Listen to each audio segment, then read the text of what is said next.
देखिए, मैं उस भाई को बहुत मुबारकबाद देता हूं जिन्होंने अपने आप को अंदरूनी से मजबूत करके इस वीडियो को वायरल किया। अगर इस वीडियो को वायरल नहीं करता तो ये आज जो मोदी जी का बयान आया है कि मणिपुर के घटना से हमको बहुत अफसोस है, इनको अफसोस भी नहीं होता कि राज्य सरकार की पुलिस को जब मालूम है कि इस तरह का वहाँ घटना हो रहा है और वो चुप्पी साधे हुए हैं या वो नज़रअंदाज कर रहे हैं, तो जाहिर सी बात है कि इस तरह का जो घटना हुआ है तो सोची समझी साजिश के तहत हुआ है। नहीं तो अब तक, क्योंकि उनके जब सामने हुआ है तो उस तरह का घटना होता ही नहीं, और वो अगर देख करके भी इस तरह का घटना अगर अभी तक चुप हैं तो कहीं ना कहीं ये चिंता का विषय है। और यहाँ जो आज दलितों के साथ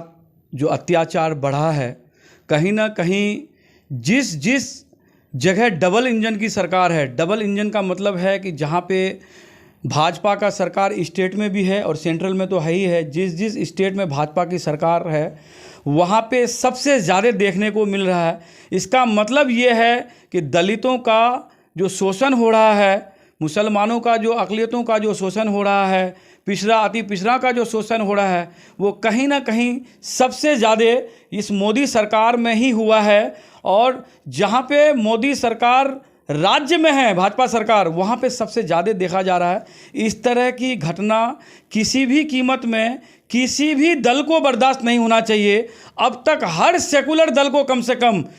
उसकी मुखालिफत के लिए जमकर खड़ा हो जाना चाहिए था, लेकिन कहीं ना कहीं ये सेकुलर दल पे भी ऐसा सवाल उठ रहा है कि अभी तक उन लोगों के ख़िलाफ़, भाजपा के ख़िलाफ़ किसी तरह का कोई बड़ा आंदोलन अभी तक देखा नहीं गया है। तो बताइए कि अगर आप विपक्ष का रोल भी अगर नहीं निभाएंगे तो आखिर विपक्ष का रोल कौन निभाएगा? ऐसे मासूम लोगों की आवाज़ को बुलंद कौन करेगा? उसको इंसाफ दिलाने का काम कौन करेगा? और यही ऑल इंडिया मजलिस इत्तेहादुल मुस्लिमीन के राष्ट्रीय सदर जनाब बैरिस्टर असदुद्दीन अवैसी साहब जब उठाते हैं तो लोग, जो यही सेकुलर लोग, उनको तनकीद करते हैं कि वो बीजेपी का बी टीम है। बताइए, वो आवाज़ उठाते हैं, उनके कार्यकर्ता, उनके लोग, उनके प्रदेश अध्यक्ष, उनका जिला अध्यक्ष, उनका प्रखंड अध्यक्ष जब इस तरह का एक मुहिम चलाते हैं या उस एहतजाज करने की कोशिश करते हैं तो उन पे लोग आरोप लगाते हैं कि ये बीजेपी की बी टीम है। बताइए, जब जुल्म के खिलाफ लड़ाई असदुद्दीन अवैसी साहब लड़ते हैं तो लोग उनको बदनाम करने की कोशिश करते हैं, और यही सेकुलर दल चुप्पी साध के अभी तक बैठे हुए हैं, जम के मुखालिफ नहीं कर रहे हैं। ये कहीं ना कहीं चिंता और अफसोस की बात है। और नहीं तो ये अंदरूनी फिर ऐसे घिनौने हरकत का ये साथ भी दे रहे होंगे अंदरूनी। नहीं तो अब तक तो इनको कम से कम, इनके नेताओं को कम से कम खुल के मुखालिफ मणिपुर वाले घटने पे करना चाहिए था। और इस तरह के घटना में बैरिस्टर असदुद्दीन अवैसी साहब की पार्टी ऑल इंडिया मजलिस इत्तेहादुल मुस्लिमीन का एक एक कार्यकर्ता खंडन करता है और अफसोस करता है, और जगह जगह पे कैंडल मार्च करने का काम भी कर रही है ये पार्टी। क्योंकि किसी भी जुल्म के खिलाफ अगर मजबूती से कोई पार्टी लड़ रही है तो उसका नाम AIM है। और इस तरह का घटना का हर हालत में निंदा करना चाहिए, जगह जगह लोगों को एहतजाज करना चाहिए कि इस तरह का घटना जो है कतई, चाहे कोई भी स्टेट हो, चाहे वो डबल इंजन का सरकार हो या 3 इंजन का सरकार हो, इस तरह का घटना का हर किसी को चिंता करना चाहिए और इस तरह का घटना ना हो, इसके लिए अमल करना चाहिए। अभी कुछ दिन से एक तस्वीरें आ रही है कि वहाँ औरतों को नंगा करके मारा गया है और रेप किया गया है। देखिए, मैं उस भाई को बहुत मुबारकबाद देता हूँ जिन्होंने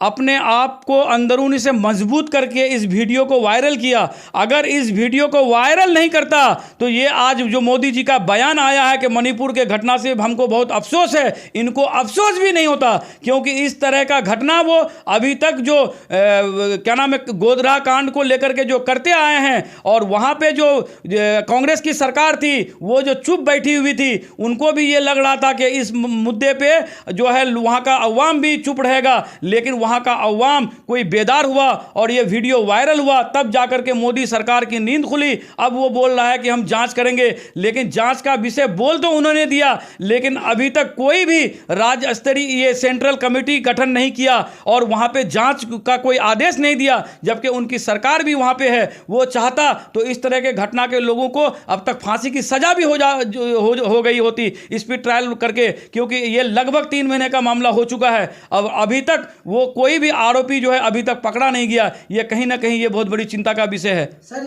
वो जो घटना हुई है औरतों के साथ, यानी बीच रास्ते पर लंगा करके उन्हें घुमाया गया और उस वक्त वहाँ की पुलिस भी मौजूद थी। जब वो महिलाएं पुलिस की ओर देखी, उसके बावजूद पुलिस जो है उनकी मदद करने की बजाय गर्दन जो है दूसरी ओर पुलिस ने अपनी मोड़ ली। इस पर क्या कहेंगे आप? देखिए, इससे तो साफ होता है कि इनकी मतलब जो इनके प्लानिंग से इस तरह का घटना हुआ है, क्योंकि जब तक राज्य सरकार की पुलिस को जब मालूम है कि इस तरह का वहाँ घटना हो रहा है और वो चुप्पी साधे हुए हैं या वो नज़रअंदाज कर रहे हैं, तो जाहिर सी बात है कि इस तरह का जो घटना हुआ है तो सोची समझी साजिश के तहत हुआ है। नहीं तो अब तक, क्योंकि उनके जब सामने हुआ है तो उस तरह का घटना होता ही नहीं, और वो अगर देख करके भी इस तरह का घटना अगर अभी तक चुप हैं तो कहीं ना कहीं ये चिंता का विषय है। और वहाँ के जो पुलिस प्रशासन है और बड़े बड़े जो नेता भाजपा के हैं वो उस घटना उसमें मिले हुए हैं। और इस तरह का जो एहतजाज है ये हम लोगों को, मुस्लिम अक़लियतियों को, दलित महादलित सब लोगों को आकर के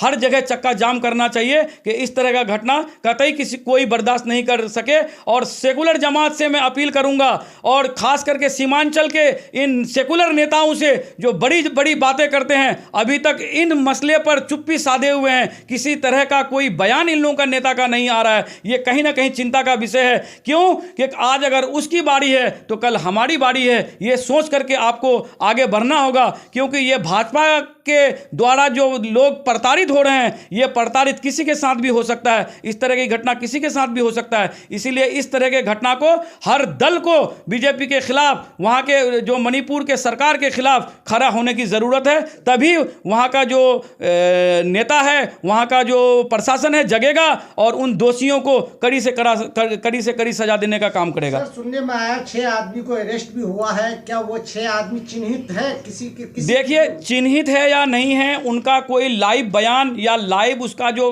मतलब अभी तक कोई बयान तो टेलीकास्ट हुआ नहीं है कि वो वाकई में सही आरोपी को पकड़ा गया है, उनके साथ क्या सलूक किया जा रहा है या उसको जेल में जाकर के मेहमान नवाजी उसको कराई जा रही है। अब ये तो वहाँ का प्रशासन ही बता पाएगा कि उसके साथ क्या हो रहा है। जब वहाँ 100 या हजारों की भीड़ में जब वो गैंग रेप हुआ है तो बताइए कि उसमें क्या 6 ही आदमी मुलविस है? कई 100 लोगों का मामला बन रहा है और जो 6 आदमी को देकर के अब किस तरह का लोगों को मुख्य आरोपी है कि कोई और किसी को खड़ा कर मतलब पकड़ करके जेल में डाल दिया है। अब वो तो वहाँ की सरकार ही बताएगी या सेंट्रल में बैठी भाजपा सरकार ही बताएगी कि सही लोगों को, मतलब जो आरोपी लोग हैं उन्हीं को गिरफ्तार किया है कि उनकी आड़ में कोई कहीं मासूम लोगों को न गिरफ्तार कर लिया हो। इसका भी एक चिंता की बात है। सोशल मीडिया में एक चीज दिखाई दे रहा है कि वहाँ का एंगल को, जो मणिपुर का एंगल को थोड़ा सोशल मीडिया में ये आ रहा है कि वहाँ पे हिंदू मुस्लिम का कुछ प्रोपेगेंडा चलाया जा रहा है, उसमें अब तक कहाँ क्या सही और क्या कहेंगे आप?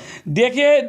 जो जब से ये आरएसएस भाजपा की सरकार आई है, ये उनके जो सबसे बड़े टारगेट में रहा है तो कहीं ना कहीं शुरू से ही मुसलमान रहा ही है, उसमें कोई बड़ी बात नहीं है। किसी भी तरह का हिंदुस्तान में कोई भी घटना हो, वो जब तक हिंदुस्तान पाकिस्तान हिंदू मुसलमान से जोड़ेगा नहीं तो उनका जो पॉलिटिकल कैरियर है वो चमकता उनको दिखता नहीं है। तो जाहिर सी बात है कि वो अपने आप को चमकाने के लिए जो है इस तरह का घिनौना प्रोपगेंडा लास्ट में अपनाते ही हैं, चाहे वो किसी के साथ भी हो। जबकि पूरा हिंदुस्तान देख रहा है कि वहाँ दलितों के ऊपर जो बड़े जाति के लोग हैं या भाजपा के कार्यकर्ता लोग हैं उनके ऊपर जुल्म हुआ है, उसके बावजूद भी अगर वो हिंदू मुसलमान को